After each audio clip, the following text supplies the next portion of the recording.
Maradona বলেছিলেন, আমার জায়গা যে নিতে পারবে সে আর্জেন্টিনার সেরা খেলোয়াড় হতে পারবে। টেভেজ বলেছিল, যে মেসিকে বুঝে না সে ফুটবল খেলাই বুঝে না। ব্রাজিলের পেলে বলেছিল, মেসিকে কখনোই খারাপ খেলতে দেখিনি, সে সবসময় একই ধারে খেলে আসছে। পেপ গার্দিওলা বলেছিলেন, মেসিকে নিয়ে কিছু লিখবেন না, না লিখে ওকে শুধু দেখে যান, কেননা কোনো কোচ বা সিস্টেম তাকে আটকাতে পারে না। রাইকেট বলেছিলেন, মেসির গোল এক একটা শিল্পকলা, আবার বলেছিলেন মেসি মানে ফুটবলের ইতিহাস। ব্রাজিলের রোনালদো বলেছিলেন, মেসিকে অনেক বেশি কমফিট মনে হয়। ফিকো বলেছিলেন, মেসিকে দেখা মানে অর্গজমের পর অবিশ্বাস্য। জাভি বলেছিলেন, মেসি অন্যদের থেকে কতটা এগিয়ে এটা যারা বুঝে না তারা অন্ধ। ইনিয়েস্তা বলেছিলেন, মেসি যা পারে অন্যরা তা পারে না, বার্সেলোনা আর কখনোই আরেকটা মেসি পাবে না।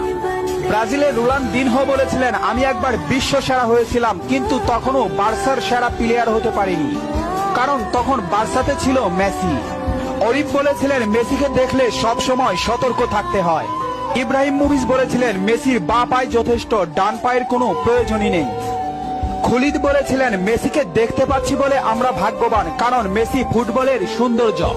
রোমারিও বলেছেন, ও নিউটন আইনস্টাইনের মতো প্রতিনিয়ত নিজেকে ছাপিয়ে যাচ্ছে। আরজি বলেছেন, লিওনেল মেসি বাস্তবে এত নম্র ও ভদ্র, অথচ মাঠে সে একটা আগুনের গোলা। স্টাকপ বলেছেন, মেসিকে থামাতে গেলে